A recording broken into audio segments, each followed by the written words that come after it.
Eu acho que o Estudiantes, embora tenha se classificado até com uma certa ajuda da arbitragem, né, num resultado improvável contra o Nacional do Uruguai, eu acho que até lá esses times podem se reestruturar, podem corrigir rumos. E é uma camisa mais pesada, 4 vezes campeão da Libertadores, última vez, inclusive, dentro de Belo Horizonte, virando o jogo para cima do Cruzeiro.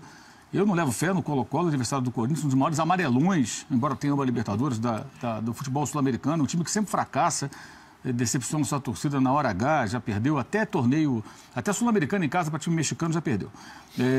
O Cerro Porteño, que não tem história nenhuma, o Olímpia é o campeão da Libertadores entre os paraguaios, o Cerro já tomou goleada do Grêmio, o grupo do Grêmio era um grupo fraco e o Cerro se classificou com a pontuação, acho que não é compatível com o que o time pode apresentar. Acho que o Palmeiras também pegou um adversário bem acessível. De fato, o Santos vai jogar contra o Independente, é um time mais complicado. E sobre o Cruzeiro e Flamengo, tem uma curiosidade. Alguém lembra a última vez que o Cruzeiro ganhou do Flamengo? Não. Vai ter que puxar pela memória. Faz tempo. Cruzeiro ganhando do Flamengo. Não em pênalti, ganhando o jogo. Foi em 2015. 3/6/2015. Completou 3 anos ontem, a última vitória. Estreia do professor Luxemburgo no comando do Cruzeiro. Ganhou de 1-0 do Flamengo em Belo Horizonte, acho que gol até do Manuel, se não me engano. Depois disso foram 6 jogos, todos com o comando de Mano Menezes. 3 vitórias do Flamengo e 3 empates. É curioso isso, o Cruzeiro tem levado desvantagem contra o Flamengo, mas venceu uma disputa de pênaltis. Contra um Flamengo sem goleiro. E aí foi campeão e fica uma sensação de que o Flamengo tem tido azar com o Cruzeiro. Teve azar numa disputa de pênaltis, jogando uma final sem goleiro. Eu acho que o Flamengo não tem que ter receio nenhum de enfrentar o Cruzeiro, pelo contrário. E também o Grêmio. Se o Flamengo investe dinheiro já há alguns anos para montar elenco, para ficar agora escolhendo adversário, vai jogar Campeonato Carioca. E abre mão dos outros. Fica jogando lá contra o Boa Vista, aqueles times de lá. Acho até bom que seja desafiado, seja testado, enfrentando grandes adversários. E não vai pegar uma dessas equipes mais acessíveis, digamos assim, porque não fez uma campanha boa na primeira fase da Libertadores, só venceu o Emelec.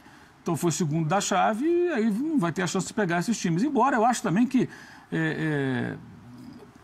os adversários em geral, você tem aí Independente, o Santos foi o primeiro da chave, vai pegar o Independente. Quer dizer, o Grêmio teve uma certa sorte, mas é um time com trajetória de campeão e tudo mais. Quem se deu mal foi o Cruzeiro, né, Mauro? Pensando no ponto de vista do sorteio. Poderia pegar um desses adversários de Grêmio, Exato. embora o Estudiantes tenha muita camisa, é um time realmente que não é tão bom, né, um time fraco, até mediano no máximo.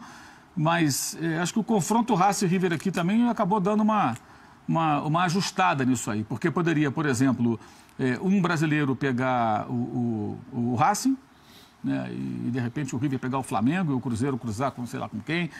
E acho que esse confronto, os dois times argentinos mais fortes, talvez, pelo menos daquela fase da Libertadores, da primeira fase, eles vão se enfrentar. Isso porque o Boca, embora campeão, não foi bem na primeira fase, na Libertadores. Tanto que dependia até de um resultado do Palmeiras.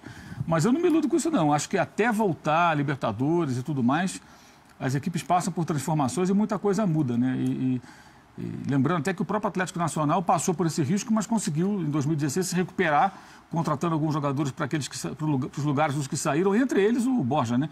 Que entrou durante a Libertadores e foi super decisivo com aqueles gols todos que marcou.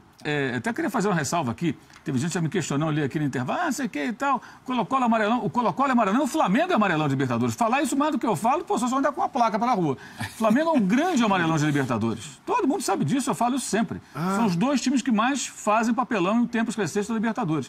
O Colo-Colo e o Flamengo. Mas um dia isso acaba. O que eu quis dizer antes, quando o Arnaldo falou da tabela do Flamengo, e eu lembrei que o Flamengo não perde há muito tempo o Cruzeiro, é que o Flamengo não tem o direito de ficar escolhendo adversário. Dentro do contexto do comentário do Arnaldo, ou seja, o Flamengo não tem que ficar, quero jogar com A, com B ou com C. Tem que enfrentar quem aparecer. E não tem que temer o Cruzeiro, nem o Grêmio, nem ninguém. Se for para ficar com medinho, joga o Campeonato Carioca. Aí teve o Cruzeirense, já entendeu que eu estou desfazendo do Cruzeiro. Aliás, o Flamengo, senhoras e senhores, em Belo Horizonte e adjacências, o Flamengo é freguês do Cruzeiro também em mata-mata. Perdeu em 2003 e perdeu em 2017 a final da Copa do Brasil. Problema nenhum falar isso, é pura realidade. Quer dizer, as pessoas já deturpam, já começam a ficar naquela agressividadezinha, né, que é peculiar.